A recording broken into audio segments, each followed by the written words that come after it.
Moms for Liberty really worked miracles. We have a crisis in America in public education. This is the future of our kids and our country. You are joyful warriors. And we are just getting started. Hello, welcome to the Fire of Liberty podcast brought to you by Moms for Liberty. This show focuses on the moms and the dads, the activists on the front lines of this culture war we're having in America, this war for the hearts and minds of our children.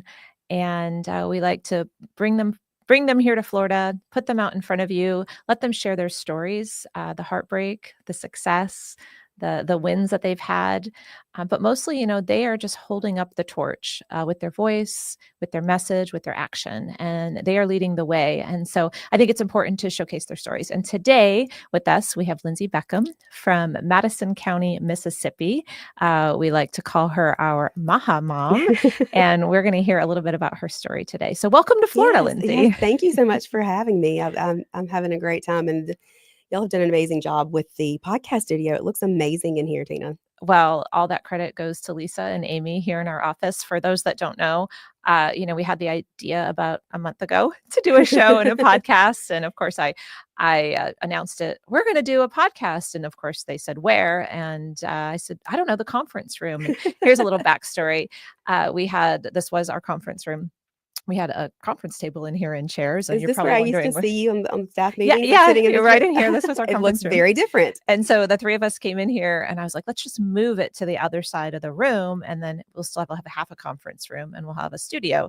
And we went to pick up the table and it disintegrated in our hand. Like the bottom fell off. It was particle board because it was given to us. All the furniture in our office was all donated to Moms for Liberty. And so we said, well, I guess we don't have a conference room anymore. And so this was what the space was meant for. Yeah, they went to work. Husband came in and painted the wall, and Home Goods supplied.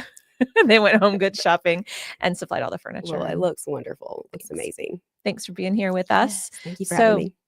You have a fascinating story that you've shared a few times, but I'm not sure that all of our members and our followers are familiar with you. And you're a remarkably strong woman. But I want everyone to hear your story. So I'd like to start, put us in the Wayback Machine and go back to 2015, about 10 years ago, before any of your activism, before all of our lives changed dramatically in America. Yeah. Just tell me, what did your life look like 10 years ago? 10 years ago, I had two daughters. I had a 5-year-old, a 7-year-old. I was married, and just recently had found out I was pregnant with twins. And my day consisted of taking care of kids. I worked in the healthcare field. I'm an X-ray tech by trade, but I worked in a clinic setting in Madison, Mississippi, and kind of did everything nurses do in that kind of clinic setting. So it was a day of taking care of patients and taking care of kids, and I had a great church family, and it was just kind of living my life the way that most people my age would be living their life at that time, and not knowing what all was to come. Were you politically active? No, not at all. Did you vote?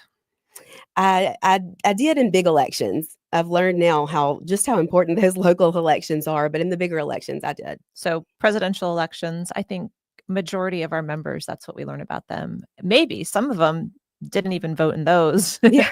And some, about 12% of our membership initially wasn't even registered to vote. So one of the things I love about Moms for Liberty is we bring together, so many people that haven't really been engaged politically before. And so that's clearly you. You're voting in just big elections. One thing you said earlier was that in this position, in this medical field, or that you were working in this clinic, you were helping administer vaccines, because that's part of your story, I believe, which is why I want to point that out. Yeah, absolutely. And that's just what I was taught to do. And I was taught if someone came in and they had stepped on a nail or cut their foot, you automatically ask when their last tetanus shot was, and you give a tetanus vaccine. And then we also started to give vaccines to the law changed, and incoming 7th graders had to have an updated tetanus shot. And then they no longer made tetanus by itself. So then they had to get a DTaP, tetanus, diphtheria, and pertussis all in one. So we were giving those to 7th graders all the time. And just, that's just every day. That's what I was taught to do. It was my job, and didn't think twice about it. Okay. Health professional giving vaccines, not political. 2 daughters pregnant with Yes, twins. 2 and 2 on the way, yeah. Okay. And so where does the activism start? From that life, there's going to be a lot of changes from that life to now, but Right. where does the activism start? 2017, I began to speak out concerning vaccines because at that point, my twins were born and my son was vaccine injured. And so I began speaking out because I saw how it happened, like right in front of my eyes. And so I began to question, were these vaccines really safe and effective the way that we've been told?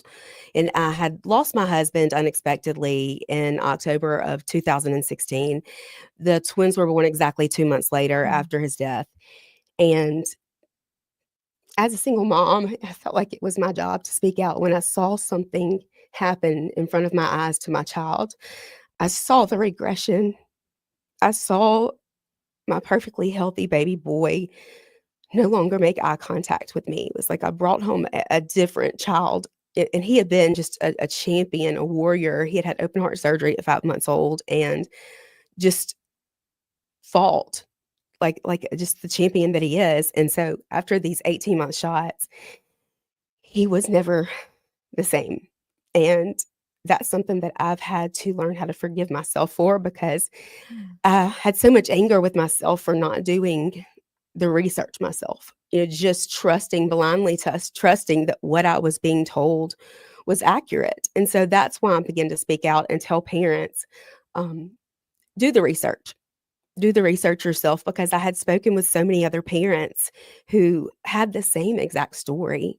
And when you're speaking out at that time in 2017, you have absolutely nothing to gain from it. So let's back up a little bit. So he's Yeah. 5 months old and he has to have heart surgery. Right. So he's already struggling at that point? He was not eating enough and not gaining enough weight, and so we realized he had a heart murmur and had an echocardiogram and found out that he had what they call a ventricular septal defect, which is a hole between the bottom 2 chambers of his heart, and his was moderate to large. It was actually 7 millimeters to be exact, and they told me that there was no way he would grow out of it because it was too large and he would need open heart surgery at some point, which he did have at 5 months old, weighing right under 11 pounds. So teeny tiny, 5-month-old who undergoes open heart surgery. And, then it's just doing so well. So his state though is kind of I don't know if it's a compromise. Is that what you would call his health at this point? Well, definitely,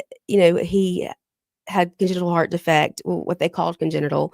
And so he was delayed on vaccine schedules because of that. And you were doing therapy because he's got this, you cut down So the who center of his delays chest. them? You have to excuse some of No, my that's ignorance okay. in all of this. Who delays his vaccine schedules? Is that standard operating procedure for a child that's about to have heart surgery? They say, let's not do vaccines right now. Is that kind of how Yeah, that I think works? that's kind of like the standard protocol. Okay. They just want to hold off until they're healthier.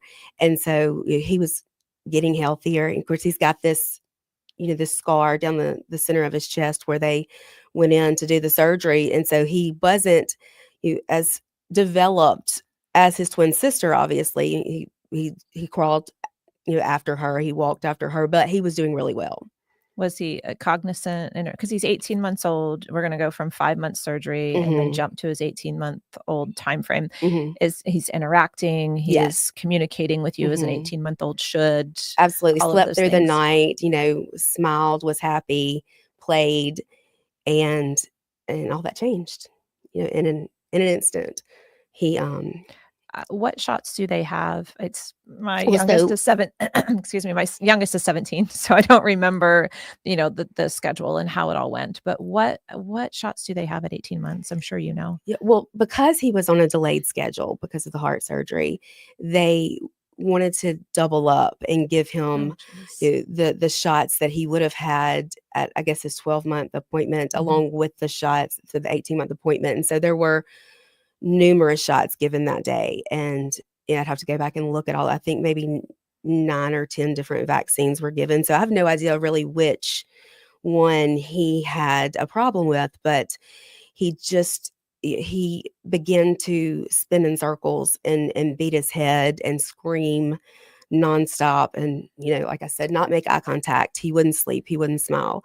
So very much a different child. And, when I began to research and find out more and more, I was just shocked at some of the ingredients that are in vaccines, childhood vaccines.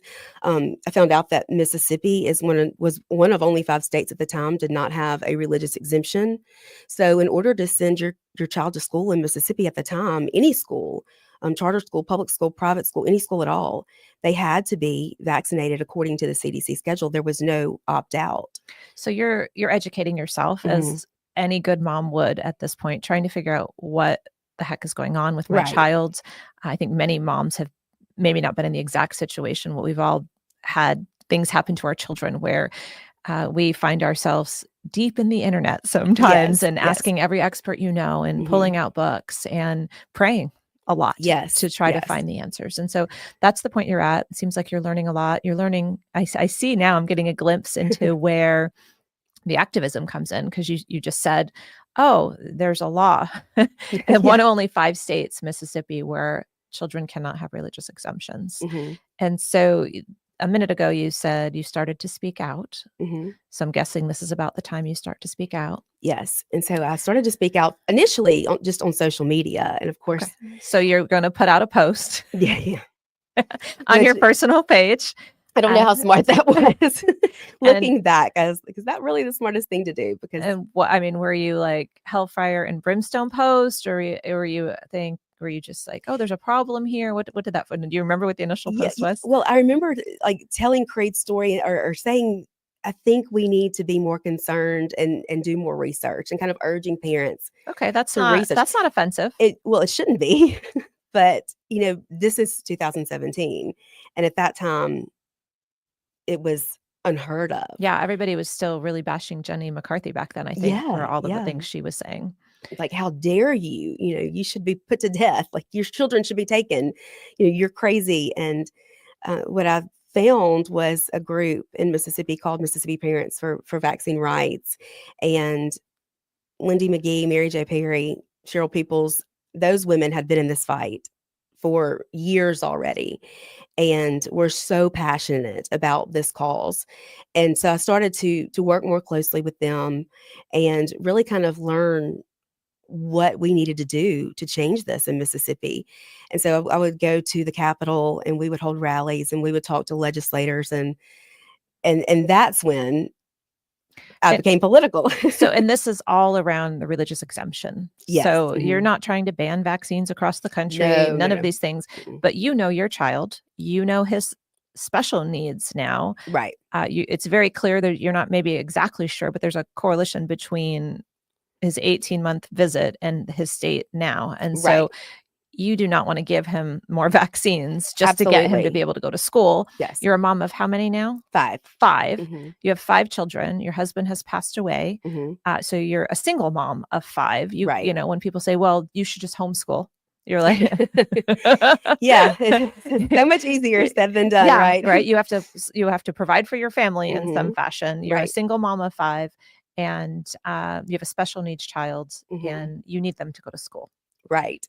And I just, especially now with Creed, he is on the spectrum, he's high functioning, but he needs interaction and special needs teachers who are trained to work with his needs.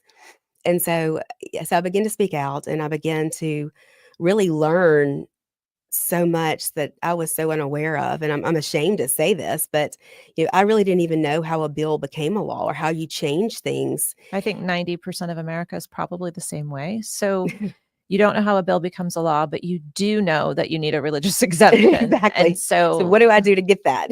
Any good mom is now going to take the time to figure out how a bill becomes a law. Right. And so, a lot of people come to Moms for Liberty have no idea how a bill becomes a law. So you're not unique.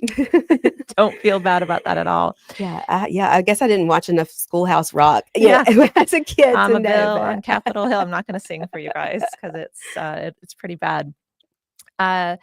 Okay, so when do you start learning about how the bill becomes a law? Is it this the first Yes, organization? yes. They Mississippi start Parents teaching for you some Vaccine things? Rights, yes. And so they have been advocating at our legislative level, like I said, for years, getting nowhere. And so I kind of jumped on that train and talking to legislators, finding out, you know, just the process. Once a bill is dropped by a legislator, it has to go to a committee.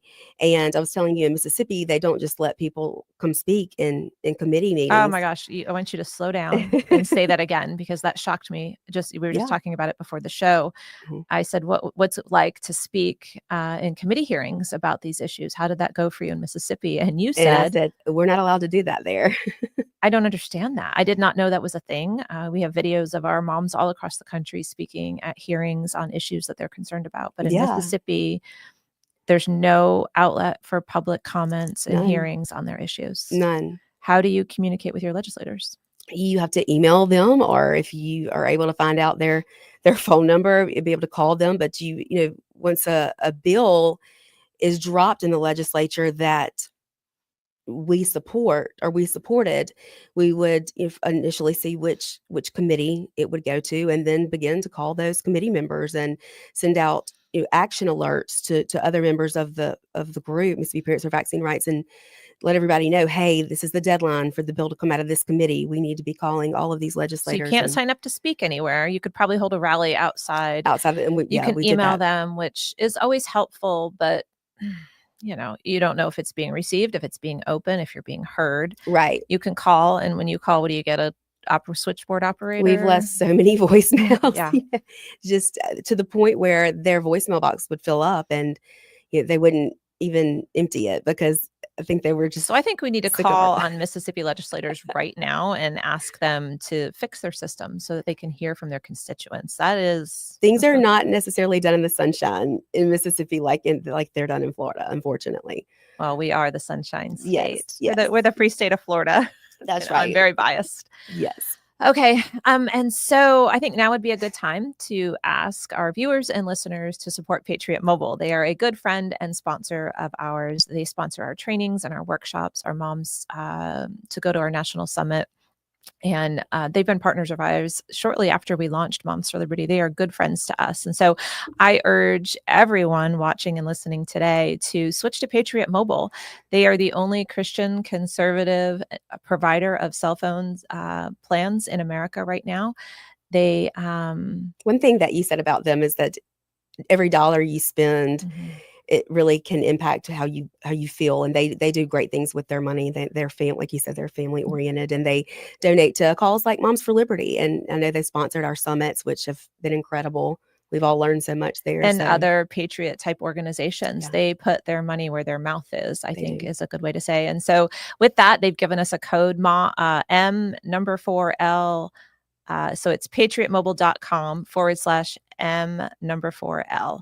And you can get your first month free, and you can know that your dollars are going to a service that really is behind the causes that you stand for. I think it's important to know that they use the same national networks of all the three big carriers.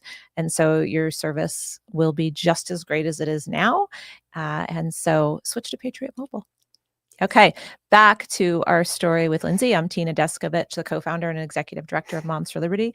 Lindsey Beckham is from our Madison County, Mississippi chapter chair. She is our MAHA mom, and she also works for the national organization doing interviews. So if you are interested in starting a Moms for Liberty chapter, you'll end up with Lindsey, and she's going to screen you to make sure that you are a joyful warrior before you join Moms for Liberty. And you can always start a chapter with Moms for Liberty by going to momsforliberty.org. Yes, absolutely. It's so funny when I get on the phone with someone, they say, well, you're from the South, aren't you? Yes. Can you tell? Oh my goodness. Last week we had Alex from New Jersey, who has a very strong Jersey accent. She's a Jersey girl. And you are very much a Southern, can I call you a Southern belle? Is that what? Sure. I'll take it. Yeah, I'll take it. Yeah. You very much have your Mississippi accent. So it's thick. Moms for Liberty covers the entire country. That's right. Yeah. And so let's talk a little bit about this activism role that you're now in. We started with 2015. You're just a mom, voted only in presidential elections. living a normal Sometimes life. I probably didn't vote for who people think I would have voted for either. Oh, well, that's fascinating. You want to talk about that a Yes. little bit? I was sure. I did not vote for Trump. In fact, in 2016, I did not vote because I was You didn't big. vote at all. I was big and pregnant with the twins. They were born in December, and of course, the election was in November. And I was not a Trump fan at all. I think a lot of women in 2016 kind of stood where you were standing. Yeah, and then in 2020, I did not vote for Trump either. Are you serious? Do you want to know who I voted for? Yeah. You're gonna laugh. Yeah, I'm not going to laugh at you. It's your vote. I voted for Kanye West. Ooh, okay. Yeah, I'm not going to. You can judge. You can judge. Fascinating. Was he really on the ballot, or you just He wrote that was in? really on the ballot, and I just at that point couldn't give my vote to Trump because, and this is what I said back then, I did not want to raise my girls in a world where the most powerful man in the country spoke about women the way that I had heard him speak about some women. And I couldn't get over that. Like, I just wanted to have a good role model as president. And of course, Kanye West is not that, but Yeah, he was I'm seeing the, it was your throwaway vote. it was my throwaway vote. But to still vote, wanted to still vote. That's so who did that's what I you came up vote with. for in 2016? And I didn't vote in 2016. Okay, great. Because I was so big and pregnant that I was like, I could not go stand in that line. 2016, I mean, since you're sharing all here on who you voted for, we want to go back to the Obama days where you. I did not vote for Obama. Okay, all right, this is So, fascinating. I love digging into these. I was in a training in Ohio with a bunch of our chapter chairs a couple of years ago, and a fourth or more of our chapter leaders had voted for Obama previously, and really, and now that really doesn't surprise me. Mm-hmm. And do you know why I think he was so powerful? Is because he was a voice of change and hope, and he was such a good, powerful speaker and promoting that hope for people. And of course, that's what I felt like Trump stood for in this election. And even though DeSantis was my pick, I was kind of leading Mamas for DeSantis in Mississippi. But once Trump became the nominee, it was like, I must vote with who is going to help my children in their futures. And has he stood with moms and dads like nothing I've ever seen? He really has embraced all of our platform and mission statement. He's surrounded by people that are members of Moms for Liberty. And, I spoke at a Trump rally in Arizona during the campaign. And I just, before I spoke, I just went to his platform on his website and I said, oh, this is ours. This is ours. This is ours. This is ours. How could I not support this man? How could I not stand on stage and say, if we elect this man, if he keeps his campaign promises, the things we're fighting for are going to come to fruition. The things we're fighting against are going to be ended. And right out the gate, day one with these things. And so proud supporter. Has kept his word when he didn't have to. I mean, because he can't run again. Correct. So he didn't have to do these things, but he has. And so I'm very impressed with the way he's kept his word to the moms and dads. I'm very excited to see where the MAHA movement goes under him, with some of the people that have been appointed and put in place, RFK Jr. and some others, to see what they bring, what they shed light on. Yes. I'm not going to lie. Dr. Dave Weldon his nomination getting pulled from the CDC was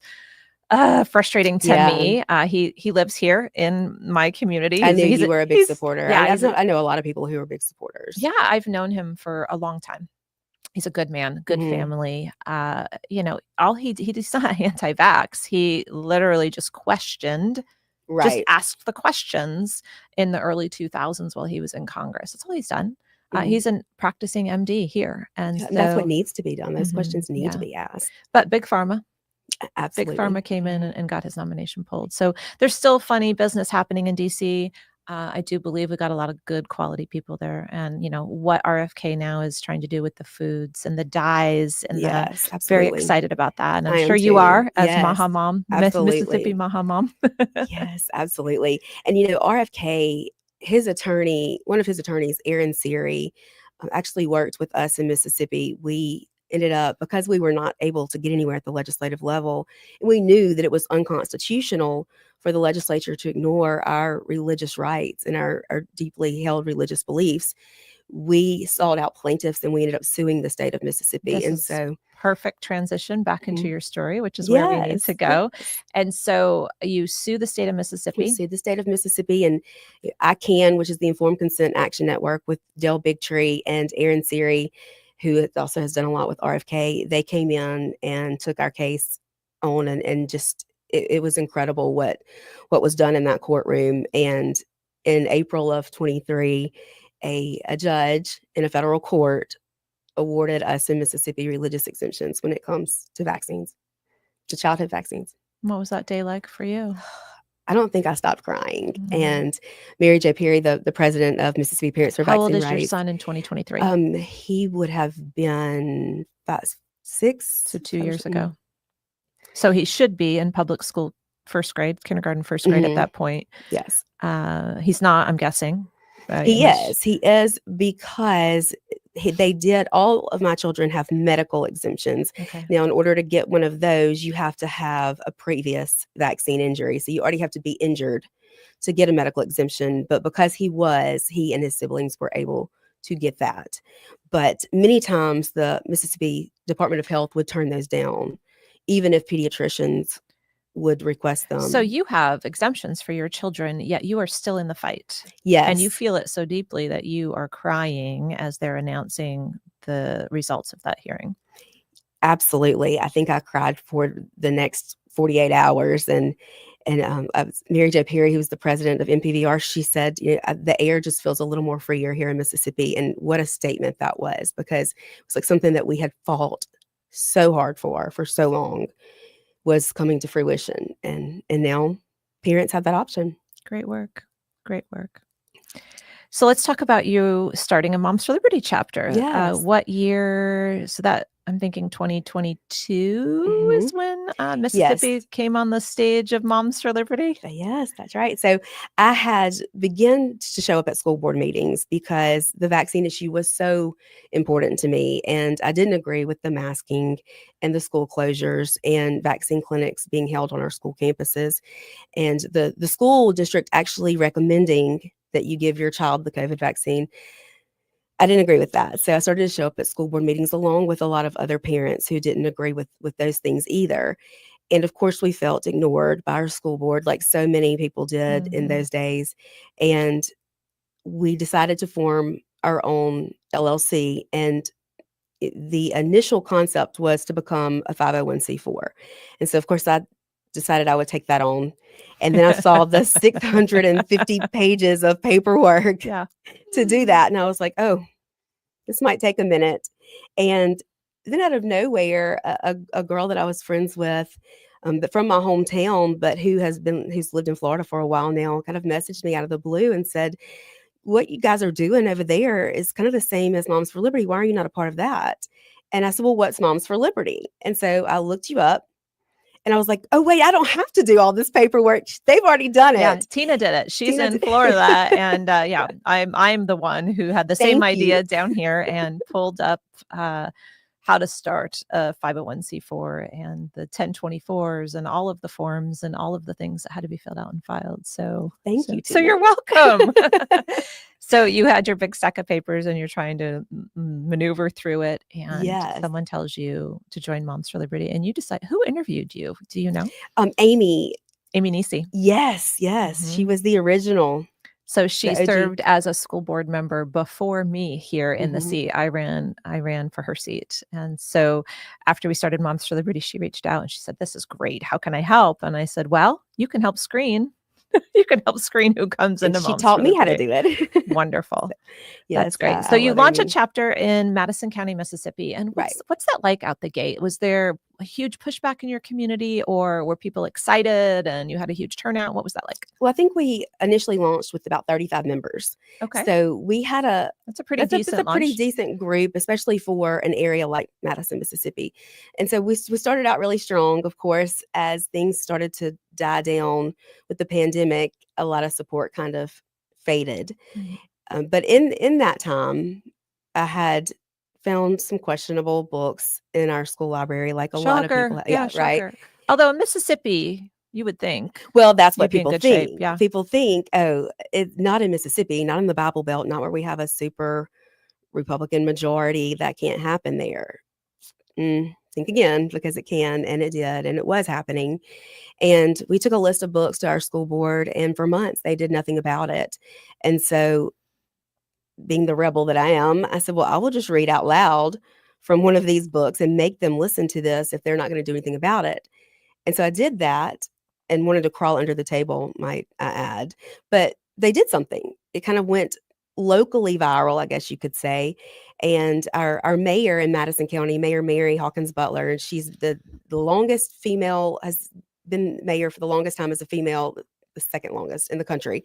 So she's been Madison's mayor for quite some time. And I say to everyone that I felt like I was being called into the principal's office, because she called me and she said, hey, can you come Oh boy. come chat? This is after you read a quote unquote porn book Yes. at the school board meeting. You get a call from your mayor. Did you know her? No. And so I Okay. thought I was going to be reprimanded for making her schools look bad. Yeah. And I get in there and we talked for a long time. She prayed with me.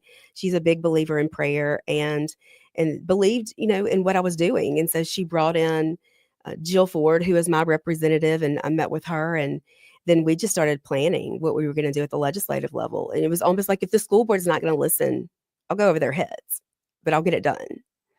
And so that's what we did. And we've been able to be really successful at the legislative level in Mississippi on numerous issues. So now you know how a bill becomes a law? I do. I know exactly how a bill becomes a law, and it is tricky. It's a process. Let's talk about that for a minute. So it's similar in most states. I'm sure you have a House and a Senate. Not all Right. states are clear like that. And they're called different things. And Right. some We're states called too. the legislature. Okay. And so you have a House and a Senate. We do. Obviously, you have a governor. Yes. So where do your bills start in Mississippi? Well, I've formed relationships with a good number of legislators who are conservative and who really believe in our mission.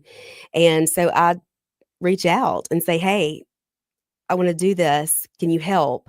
And the majority of the time, they want to help. So is They're this ready to help. a representative or a senator? Or you can start in either place in Mississippi? I have some senators that I have great relationships with.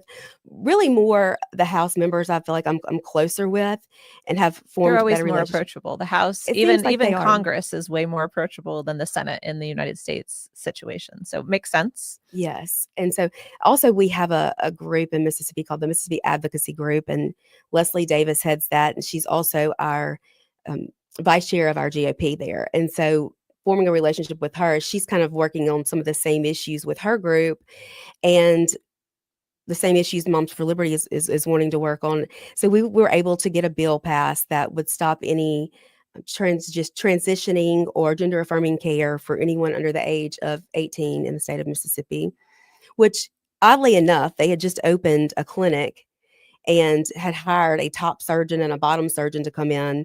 And once we passed this bill, they hit the road and ran. So they were after kids. I mean, they were there. This clinic was coming just for kids. And we found out that around that same time, they stopped allowing parents to get their children's medical records. You had to, the child had to sign, if they were 12 or older, the child had to sign to give parents permission to get their medical records. That's happening in many, many states. In southern states, I think North Carolina is the same way. You wouldn't expect that. And so parents, you need to be aware of your state laws, because in many states, your 12-year-old child can get their own prescriptions, make their own medical decisions without you having any knowledge whatsoever. And 12-year-olds are still babies. They have no idea what they're doing. Especially with a special needs child like mine. Was like, there's no way he could make medical decisions like that. So the next session, we went back and we changed that. We stopped that from happening. We were able to get what has been deemed the porn bill passed. And so there could be no explicit or obscene content in public schools. And also we did an age of verification bill. And so in order, back up. Yeah. You had to have a bill in your state to say there should be no explicit content in K-12 public schools. What we were finding were databases that schools use had ads that were running, and some of the content in the ads, ABSCO, was definitely not age appropriate for children. So these ads were being shown to children while they were at school on on the databases that were being used for The computers. internal Mhm. databases on an intranet system for Yes. the school district. Yes. And who found that? Who found that? Like a teacher come to you, a mom was watching her child log in at home and saw it. Do you know where that came from? Initially, I believe it was American Family Association is out of Tupelo, Mississippi, and so Uh-huh. I was working with some people from that organization, and they had learned this. I had not seen it myself, but they had learned it and showed me some examples of it, and I was like, "Oh, we've got to stop this." It takes all team. The one thing I'm hearing from you is one of our values at Moms for Liberty is to build relationships. And you have Mhm. mentioned numerous people Mhm. and organizations so far that you've worked with together to make this kind of progress in Mississippi to protect Right. kids and families. So great job building those relationships. And thank you to all the partners that are working with you as a representative of Moms for Liberty to make these things happen. Yes. And so you've had some big legislative wins. It Yes, sounds like. yes. I mean, you're listing them off right now. The porn bill. Yeah. Well, so what's so funny, Tina, is that we passed this age of verification bill, and so you can't access pornographic content unless you upload your ID to show that you're of age. Well, when this happened, Pornhub, who is the biggest provider of porn across the country, decided they would no longer allow their services in the state of Are you Mississippi. kidding me? So they didn't want to police that information. So when people had to upload their ID, they didn't want. I'm going to do an all call right now for every state to look at that bill and to get that bill signed into law. Can you imagine what we could do with pornography in America if Pornhub just willingly pulled itself out because it didn't have the market? Absolutely. And so I try not to use the the words pull out because Pornhub pulled out of Mississippi. And I said, maybe I shouldn't say it like that. Did I just say that? I was trying not to use those words, but I was like, if Tina did it, I won't have to put $1 in the jar. Oh, yeah. For those that don't know, we have a swear jar here in the office. And I even have a virtual swear jar in my Venmo account that I brought some dollar bills just we in have case I a needed them. few employees that are on social media. And it's funny because when they swear on social, they'll tag me and say $1 to Tina's Venmo. So it's building up. I don't know what we're going to do with that money, but to pull out is not a swear word. So you're good to go. We don't need $1 for that.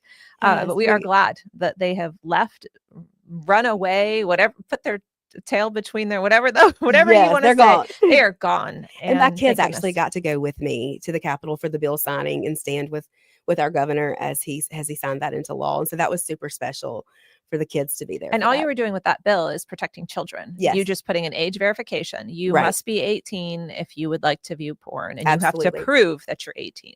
That's right. There's nothing extreme or crazy about that. Did you get any other pushback? Did the crazies come out on this one?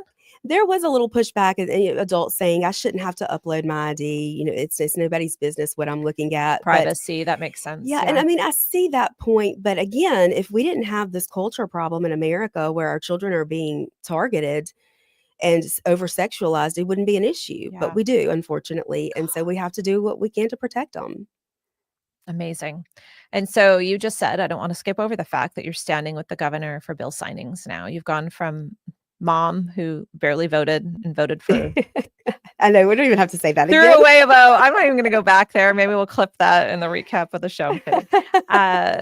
To a mom standing with her governor multiple times, I believe, on multiple bills. Multiple bills. And one of our bills, I had no idea, but I look up and Matt Walsh had walked out because he wanted to be there for the bills. I think he was going to every state's bill signing that passed this bill that stops the gender affirming care for minors. And I was like, where did he come from? No idea. No one told us that he was going to be there. So I was there with some of our friends from Alliance Defending Freedom. Of course, we love them, and they've helped out. Yeah, they've done a tremendous job of helping in Mississippi try and get things done. One thing we haven't been able to do is get a parental bill of rights, which seems crazy. Well, that's fascinating. That's a big cause of Moms for Liberty. And so whatever we can do to help and support you to make that happen in Mississippi, we would like to see one, obviously, in all 50 states. And just a little teaser for those that are watching, June 1st is 100 years of parental rights being recognized by the Supreme Court in the United States of America. And so we're going to be launching a lot of exciting things for the month of June this year. What a great month to do it. Yeah. Yep. You and I both know what June usually is, but for Yes. us, June is going to be, 100, celebrating 100 years of parental rights. And Oh, I love we've got a that. lot of big and exciting things coming up. So I hope everybody stays tuned for that. What so many people don't understand, Tina, is that the Constitution and our founding fathers didn't give us our parental rights. The government didn't give us our rights. And so Yeah. therefore they cannot take our rights from us. It sure is nice when they solidify them in rulings and in the Absolutely. Constitution, but you're 100% right, especially the right to raise your children. It is fundamental. It is from God. And Mhm. so the government cannot take that away. That's right. But it is nice when you can stand there for a bill signing, or when the government or courts take the right side, the rule on the right side. Yeah. So, okay, so you've gone and you are now an official warrior. You've got a great Moms for Liberty chapter. You're building relationships with the mayor, and now obviously the governor, and Matt Walsh shows up. And so you're kind of a big deal.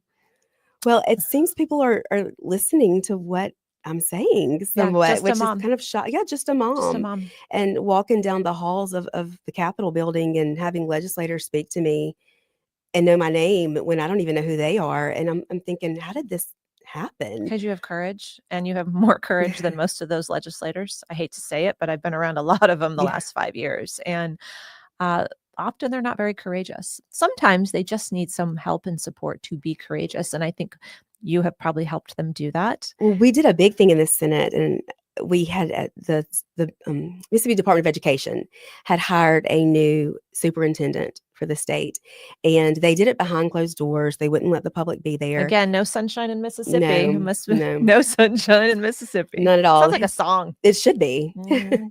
Maybe we should write one. But his social media had been stripped. He'd been wiped clean. So we knew, okay, something's up.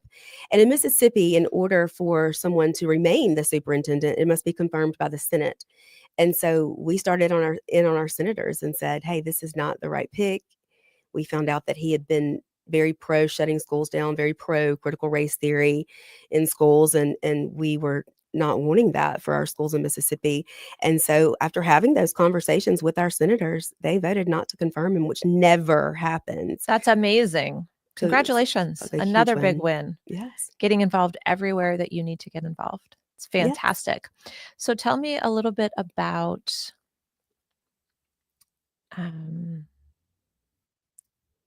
the hits, the attacks. How is that in Mississippi? Is it, we heard a little bit from Scarlett in Wisconsin 2 episodes ago, and it's really bad in Wisconsin. Yeah. They came after her terribly. Alex in New Jersey from episode 2, surprisingly, Blue New Jersey hasn't had as hard of a time. I mean, heck, she was swatted 3 weeks ago, but as far as her community attacking her community rallies around her, how is it in Madison, Mississippi? I don't see nearly the hate that a lot of our chapter chairs do. And that's something I tell people when I have interview calls with new potential chapter chairs is that I'm not going to sugarcoat it. Like things happen, and there are some mean people, and there are some people whose mission is to take us down and destroy us, and they will do whatever they can to succeed in that. But I have got to say, in Mississippi, I see more support than anything, thankfully, because that's scary. Being a single mom, I can't imagine being attacked and targeted the way some of our chapter chairs have. And so, do you ever feel alone? And is it a hard road for you? I don't really have a lot of family. My mom is still alive. She's lives about 45 minutes from me, and she takes care of my grandmother. But my only sibling actually was murdered in 2009. We were 7 years apart, born on the same day, 7 years apart. And she died shortly after my first child was born. And then, of course, my husband passed in 2016. And a year and a half later, my dad, who just daddy's girl, he also passed away. And so he had kind of stepped in and taken the role with my girls as, the male figure, the father figure in their life. And so, and then I think it was like 6 months later, my grandfather passed away. So, it had been just like one after another loss. And so Moms for Liberty has provided me with people who are like family, who are truly family to me. I mean, they're the people that are there when days are hard, when I do feel alone. There are the ones who, and I told you the story that at one point, um, some bills had come in, and I just was expressing to them how I didn't know how I was going to pay those bills. And they rallied, and the next day I got a Venmo of $1,500 just that showed up out of nowhere because of the friendships that I've made. And it's so funny because you've got Rebecca in California, and we connect so well. She works with me on the interview team, and she's got a special needs daughter, Ella, and it was her birthday this week, so happy birthday, Ella. And she's got a husband who goes out and puts his life on the line every day to protect his community. And then you've got Jamie in Virginia, who is a photographer, and she lost a dad at a young age, and a daddy's girl as well. So we've connected over that, and photographer is the perfect job for her, because if I could see the world through Jamie's eyes, the lens that she just sees everything in such a beautiful light. And then there's Kit in Maryland, and she just lost her grandmother on Mother's Day, and she's also a mom of 5, and she's gone through some terrible persecution. And then we got Jen in Iowa, and Jen, and she's just the ultimate example of what anyone would want their best friend to be. And she will sing some 90s rap music at the top of her lungs and know every word, but in the next breath, she's sending me sermons, and she's not going to stop until I have listened to that sermon she sends me.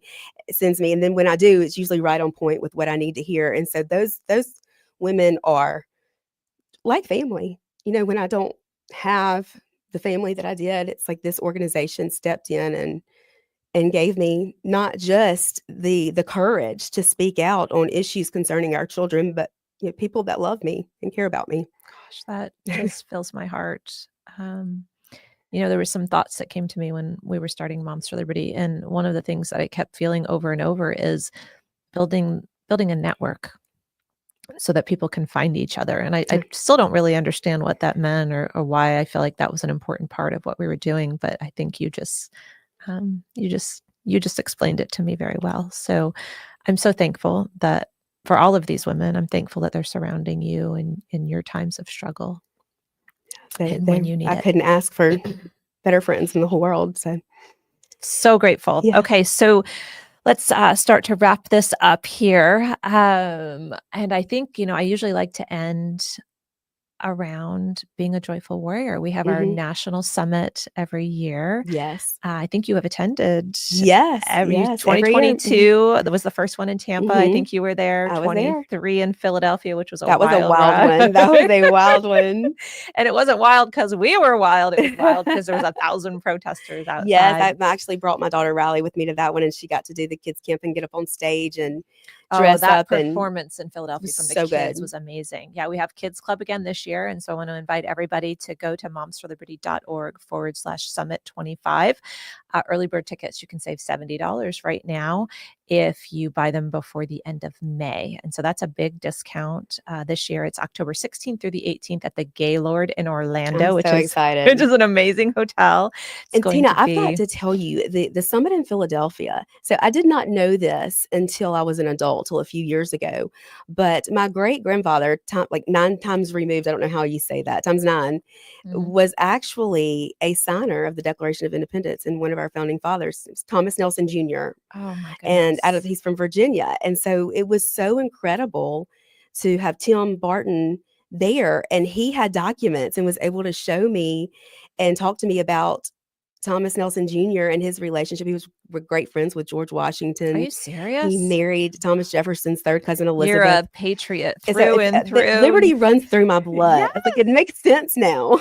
That is so. I'm very jealous of that. One of my hobbies is genealogy. I've been doing it for almost 35 years now, and I have nobody. I cannot be a member of DAR because I have no one that came here before 1803, and so that I can find so far. So well, they said I've looked into it, and there's allegedly not that many direct descendants left. So I want to look into the genealogy and find out where the rest of his I don't want to plug just some random organization here because we've plugged our sponsors, but I use ancestry.com. Been on there for 30 years, and it's that's on my list of things to do. Do it. Okay, let's wrap it up with Joyful Warriors. That's the name of our summit. that is what we are at the core. We are joyful warriors. What does that mean to you? To me, and this is such a great way to end the podcast, because I get to ask this question to everyone that I interview, like, what does being a joyful warrior mean to you? And I've heard a lot of different answers. Hold on, because we're going to end with whatever you say Okay. is joyful warrior.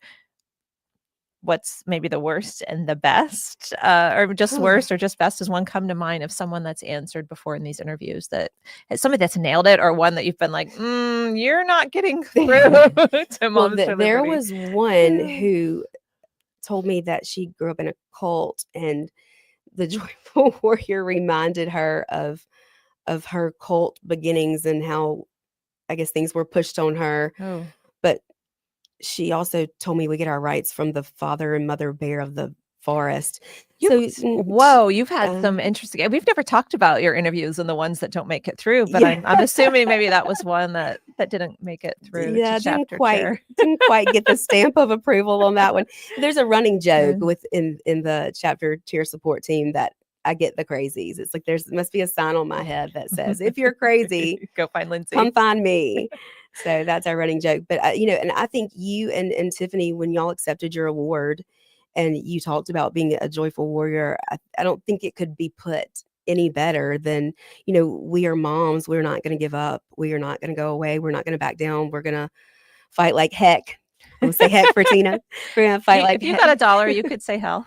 We're going to fight like hell for our children, but we're going to do it with a smile on our faces because our children are watching us. And it is a privilege and an honor to be able to fight in this country for the future of our children. I think that wraps it up perfectly. Yes. Thank you so much for coming to Florida, spending Tina. this time with us, for being a warrior in Mississippi and all across America with Moms for Liberty.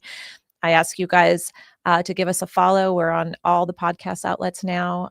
This show is actually getting a lot of exposure with just our 3 episodes. So we are on YouTube, we're on Rumble, we're on iHeart, we're on Apple, we're on Spotify, you name it, you can find us there. And obviously we're live on all the socials. So next week, we are excited for our next guest, who will be from Alabama. So another Emily. Southern. Is Emily? Shh. Oh. Oops, sorry. Did I just? Yeah.